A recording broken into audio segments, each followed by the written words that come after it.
Welcome to I news. స్వాతంత్ర దినోత్సవ వేడుకల వేళ భారత్ లో అలజడి సృష్టించేందుకు పాకిస్తాన్ గూఢాచారి సంస్థ ఐఎస్ఐ కుట్రలు పన్నుతోందన్న నిఘా వర్గాల తీవ్ర హెచ్చరికలతో కేంద్ర ప్రభుత్వం అప్రమత్తమైంది. పాకిస్తాన్ బంగ్లాదేశ్ సరిహద్దుల గుండా ఉగ్రవాదులను చొరబెట్టేందుకు జరుగుతున్న యత్నాలను తిప్పికొట్టేందుకు సరిహద్దు భద్రతా దళం రంగంలోకి దిగింది.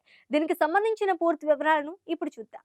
భారతదేశం తన 80వ స్వాతంత్ర దినోత్సవ వేడుకలకు సిద్ధమవుతున్న ఈ పవిత్ర సమయంలో దేశంలో భయోందోళన సృష్టించి విధ్వంసం కావించేందుకు పాకిస్తాన్ నిఘా సంస్థ ఐఎస్ఐ అత్యంత ప్రమాదకరమైన కుట్రలకు తెరతీసింది. పాకిస్తాన్ బంగ్లాదేశ్ సరిహద్దుల ద్వారా ఉగ్రవాదులను భారత్లోకి పంపి పెద్ద ఎత్తున దాడులకు పాల్పడేందుకు ప్రయత్నాలు జరుగుతున్నాయంటూ నిఘా వర్గాలు సంచలన హెచ్చరికలు జారీ చేశాయి. ఈ హెచ్చరికలతో కేంద్ర ప్రభుత్వం భద్రతా దళాలు అత్యంత తీవ్రమైన అప్రమత్తత ప్రకటించాయి. భారత సరిహద్దు ప్రాంతాలతో పాటు దేశంలోని అంతర్గత ప్రాంతాలను కాపాడుకోవటానికి భద్రతా ఏజెన్సీలు సర్వసన్నద్ధమయ్యాయి. ఇంటెలిజెన్స్ బ్యూరో ఇచ్చిన సమాచారం ప్రకారం ఆగస్టు 15 స్వాతంత్ర దినోత్సవ వేడుకల సందర్భంగా భారత భద్రతా సంస్థల దృష్టి ముఖ్యంగా దేశ రాజధాని ఢిల్లీ, జమ్మూ కాశ్మీర్ల రక్షణపైనే ఎక్కువగా ఉంటుందని ఐఎస్ఐ అంచనా వేస్తోంది. భద్రతా దళాల దృష్టి మళ్లింపును తమకు అనుకూలంగా మలుచుకుని స్వాతంత్ర దినోత్సవానికి ముందే లేదా ఆ రోజున ఏదైనా అతిపెద్ద ఉగ్రదాడికి ఒడిగట్టాలని ఐఎస్ఐ వ్యూహాలు రచిస్తోంది. ఇందులో భాగంగా మొదటి జమ్మూ కాశ్మీర్ సరిహద్దుల ద్వారా తీవ్రవాదులను లోపలికి పంపేందుకు ప్రయత్నాలు చేస్తోంది. కేవలం పాక్ సరిహద్దు మాత్రమే కాకుండా బంగ్లాదేశ్ సరిహద్దు గుండా కూడా ఉగ్రవాదులను భారత భూభాగంలోకి తోసేందుకు ఐఎస్ఐ ప్లాన్ చేస్తుంది. అంతేకాకుండా పెద్ద నగరాలు, మెట్రోలతో పోలిస్తే సెక్యూరిటీ కాస్త తక్కువగా ఉండే 2 టైర్ నగరాలను టార్గెట్ చేసుకుని దాడులు చేయాలని చూస్తున్నట్లుగా నిఘా వర్గాలు విశ్లేషిస్తున్నాయి. సరిహద్దుల అవతలి నుంచి అందిన రహస్య సమాచారం ప్రకారం ప్రస్తుతం పాకిస్తాన్ తీవ్రమైన ఒత్తిడిలో కూరుకుపోయింది. పాకిస్తాన్ ఆక్రమిత కాశ్మీర్, బలోచిస్తాన్ ప్రాంతాలలో ఎగిసిపడుతున్న తీవ్రమైన తిరుగుబాట్లు, అంతర్గత రాజకీయ అస్తవ్యస్తత వల్ల పాక్ ప్రభుత్వం, సైన్యం తీవ్ర ప్రతికూల పరిస్థితులను ఎదుర్కొంటున్నాయి. తమ దేశంలో పెరుగుతున్న అసంతృప్తిని ప్రజల దృష్టిని మళ్లించడానికి భారత్పై పెద్ద ఎత్తున ఉగ్రదాడికి తెగబట్టమే ఏకైక మార్గమని ఐఎస్ఐ భావిస్తోంది.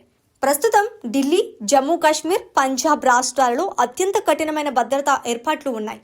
అక్కడ దాడి చేయటం కష్టంగా మారడంతో ఐఎస్ఐ ఒక వినూత్న కుట్రకు తెరలేపింది. భద్రతా ఏజెన్సీల దృష్టిని మళ్లించడానికి ఢిల్లీ లేదా కశ్మీర్లో పెద్ద దాడి జరగబోతుందంటూ నకిలీ నిఘా సమాచారాన్ని వ్యాప్తి చేస్తోంది. ఇంటెలిజెన్స్ అధికారుల ప్రకారం ఇలాంటి అనేక ఇన్పుట్లు కేవలం ఏజెన్సీలను దిగ్బంధం చేయటానికే ఉద్దేశించినవి.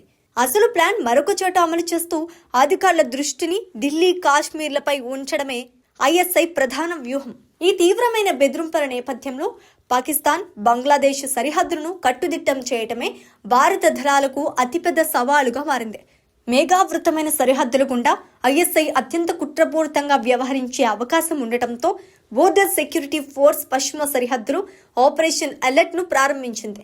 ఆగస్టు 10 నుండి ఆగస్టు 17 వరకు వారం రోజుల పాటు సాగే ఈ ప్రత్యేక ఆపరేషన్లో బీఎస్ఎఫ్ సీనియర్ అధికారులు స్వయంగా పాల్గొంటున్నారు. పాక్ ఐఎస్ఐ అక్రమ చొరబాట్లకు, ఆయుధాలు, మత్తు పదార్థాల స్మగ్లింగ్ కు ప్రయత్నిస్తోందన్న నమ్మకమైన సమాచారంతో ఈ ఆపరేషన్ చేపట్టారు. ఈ సమయంలో సరిహద్దు వెంబడి పెట్రోలింగ్, నిఘా, నిరంతర కాపలాను ఊహించని రీతిలో పెంచారు. మరోవైపు అత్యంత సున్నితమైన బంగ్లాదేశ్ సరిహద్దు భద్రతను బలోపేతం చేయడానికి కేంద్ర ప్రభుత్వం ఒక చారిత్రాత్మక నిర్ణయం తీసుకుంది. పశ్చిమ బెంగాల్లోని సరిహద్దు జిల్లాలో దాదాపు 40 సబ్సిడరీ ఇంటెలిజెన్స్ బ్యూరో యూనిట్లను ఏర్పాటు చేయాలని నిర్ణయించింది. ఇంటెలిజెన్స్ బ్యూరో చరిత్రలోనే ఇది అతిపెద్ద ఫీల్డ్ నెట్వర్క్ విస్తరణగా నిలవనుంది. బంగ్లాదేశ్ సరిహద్దులో నిరంతరం జరుగుతున్న చొరబాట్లు, స్మగ్లింగ్, తీవ్రవాద కార్యకలాపాలను అడ్డుకోవటానికి అక్కడ శాశ్వత నిఘా వ్యవస్థ అత్యంత ఆవశ్యకమని భావించే కేంద్రం ఈ అడుగు వేసింది.